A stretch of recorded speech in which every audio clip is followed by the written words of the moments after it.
who will win the Heisman? And my answer is I don't really know. But a lot of y'all have been asking about Matt Corral. Matt Corral is currently the Heisman betting favorite at several casinos. I think he's plus 200 right now at Caesar Sportsbook, our partner for CBS Sports. So I'll go ahead and use that. That's basically the best or tied with the best odds right out there. And he is off to an absolutely silly start. 9 touchdowns, no interceptions, 997 yards through the air, 158 rushing yards on the ground, and an additional 5 rushing touchdowns. Just a crazy start. I mean, if he keeps his pace up anywhere near what he's doing for the next 9 games, his numbers are going to be rather historic. He's also done a really good job this year of getting in great shape compared to what he was before. I'm not saying he was overweight before, but like he's in better shape. He looks more athletic. And when opponents try to drop 8 into coverage, as Arkansas did repeatedly last year, and as a lot of the teams that played Ole Miss after Arkansas last year copied, this year Corral is not forcing the ball into coverage. He's tucking it, he's running it, he's picking up a first down, and then getting down and sliding, as you've seen. 5 rushing touchdowns as well, averaging over 50 yards rushing per game, which in college is pretty important because remember, sacks are included in those rushing numbers. And we can sit here and say, hey, he hasn't really played anybody, but Louisville did just go ahead and beat UCF last week, and Ole Miss beat them. And additionally, that Tulane team that Ole Miss just ran all over, they gave Oklahoma some problems. So I don't think you can say that they have played nobody yet. They maybe haven't played any good defenses yet, but not everybody who they've played is terrible on defense. So, yeah, I think that is something to consider. Now, can Matt Corral win the Heisman? He can. Will he? It's a different discussion. In the BCS/playoff era, the vast majority of players to win the Heisman Trophy are going to be on teams that are seriously contending for the national title. In the BCS era, that meant basically being in it all the way until the BCS final. Maybe you end up playing in a Fiesta Bowl or Rose Bowl in a year where it wasn't hosting the title game. In the college ball playoff era, you need to be in the college ball playoff to win this thing, basically. We haven't seen anybody so far really buck that trend. So the first question here is, what are Ole Miss's odds for making the playoff? I have not seen anybody's odds out currently for playoff betting odds. If you guys know of any, let me know in the comment section. According to ESPN FPI, about a 10% shot for Ole Miss to make the playoff. I actually think it's a little bit higher than that, to be honest, but maybe not a ton higher. They do have to go play at Tuscaloosa literally next weekend. I believe the timing of their game against A&M is such that A&M will probably have Haynes King back. There are some difficult games left on the schedule. They do get a really nice draw from the SEC East, which will help keep losses off the ledger, but it will also help Corral continue to put up some really, really silly stats. But ultimately, if they end up in Atlanta, they have to play an absolutely silly Georgia defense, most likely, unless Florida somehow beats Georgia in a couple weeks in Jacksonville. So, whatever you want to quibble and say, hey, it's more like 20% they make the playoff or 10%, whatever. They're not better than 50% to make the playoff at this point. And so we have to start considering, is it possible that if Ole Miss doesn't make the playoff, that Matt Corral could he be the first player to win the Heisman who didn't make the college football playoff? And what would have to happen, for that to happen? Well, I went back and looked. Guys who have done this in the college football playoff. Well, I guess Lamar Jackson did it as well, which is the good example here. Lamar was 2016?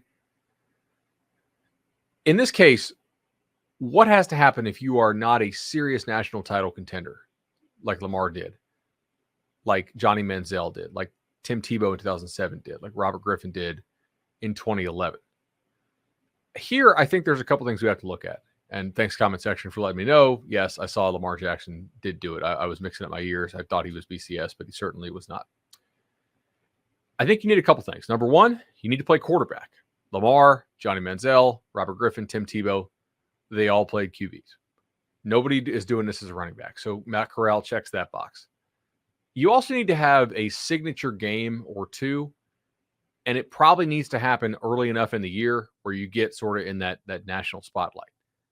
And here we did have some of those already. So Lamar had his game against Florida State. FSU, I believe, was a top 5 team at the time, and Lamar ran them off the field. He was on the cover of Sports Illustrated. It was just an absolutely transcendent performance by him. That was huge. So it makes sense. Johnny Manziel, he had the Alabama game in 2012. Tim Tebow, even in a loss, he had the cell phone game in 2007. Now, look, the cell phone game was all right, but ultimately, that year was so weird with all the quarterback injuries. Just a very, very funky year. And then Robert Griffin, he dropped 800 yards and 6 touchdowns in Oklahoma, Texas, plus another 100 yards of rushing. Yeah, so you need to have a signature moment. Has Matt Corral already had a signature moment? I don't really think so, but he has certainly done some things that are going to get Ole Miss and himself in the spotlight early. That Louisville game was a standalone game on the Monday night. That helps. And the Tulane score was so lopsided that I do think it caused people to perk up and say, oh, whoa, that's kind of funky. And the game was kicking off so late that if you hung around and watched it, it was basically not having a whole lot of competition unless you have the Pac-12 network and were able to watch Fresno and UCLA, which a lot of people don't. You also need to have, just realistically here, you need to be lacking in other contenders. Let's take a look at 2016 with Lamar. This was actually a loaded year. It was a very weird time for this to happen. You had Deshaun Watson, who beat Lamar head-to-head in a primetime game. But Watson was not very good in some primetime games early on in the season where Lamar was just acting like a completely transcendent player at the time. Watson was not very good against Auburn in the opening game. He threw 3 picks as well in the win over Louisville, and he threw 3 interceptions as well against Pittsburgh in a loss, which I think probably really hurt his Heisman chances. Now, did he deserve to win the Heisman? You can make a decent argument that he did, but Lamar swept up the country so fast. It was a story everybody could get on board with. Also that year, Baker Mayfield. Baker had good stats that year, but lost to both Houston and Ohio State early. And so Oklahoma was pretty much out of the playoff conversation very early in that year. And so Lamar ended up winning it. 2012, just a terrible year when Johnny Manziel won. Manti Te'o, Marquise Lee, and Colin Klein, the Kansas State quarterback, were finalists. I mean, those guys would not be Heisman finalists in very many years in which I was born. 2011, Andrew Luck, he was really, really good on a rate basis, but Stanford did not throw the ball enough for him to have just eye-popping stats. He also had some pretty underwhelming games where he threw for yardage in the 100s or 200s. So that was tough. And then Trent Richardson was yet another Alabama running back. I don't think people really wanted to give it to him. And in his primetime game against LSU, the famous 9-6 game, he didn't do much. Didn't break 100 yards. Didn't look like a special player against LSU. So, yeah, Robert Griffin wins it that year. And then 2007, just a ridiculous amount of quarterback injuries. Remember, Darren Thomas went down. Darren McFadden was your runner-up who played on a 4-loss Arkansas team. That was the year we had a 2-loss national champion. So a very funky year. Are there a lack of contenders this year for Matt Corral? I think you can argue that there are. Spencer Rattler has not put up eye-popping numbers yet. CJ Stroud has been, like, the numbers are okay, but the actual performance, if you watch it, maybe have not. That was just, I'm trying to think who else here is really strongly in this thing, and there are not a whole lot of great options right now. But the interesting deal is that whoever wins this game in 2 weeks in Tuscaloosa is going to very much be in the driver's seat to get the national title. Mike Doty in the comment section points out that Dylan Gabriel had good stats to contend, but just got injured. Yeah, exactly. I mean, to the extent you think a G5 quarterback can win it, I'm skeptical of that, but it's I guess, possible. but there's not a whole lot of guys. Bryce Young, the numbers are good, maybe not eye-popping, but they will be favored over Ole Miss. And if Bryce Young wins that game, in order for Corral to win it, he's going to sort of need to have a game like Lamar did against Clemson, where, yes, it was a losing effort, but he was clearly the best player on the field. He was dragging his team that didn't have a whole lot of other names that people would know about. And we're seeing it as, okay, this guy's the best player in the sport. He just doesn't have a whole lot around him. And we're going to recognize that. If Matt Corral throws for 450 and 6 touchdowns on Bama, and Ole Miss loses like 55-47 or something, and he outplays Bryce Young, I could see him being the favorite coming out of that game and carrying that momentum.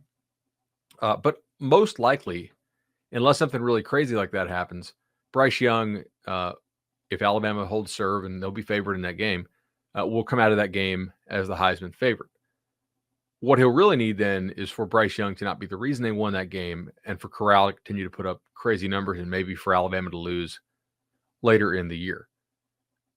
I would not bet on Matt Corral at plus 200 to win the Heisman right now. I think there are far better ideas and things you could do with your money. If you think Matt Corral is actually going to win the Heisman, I would rather take Ole Miss money line at Alabama than that.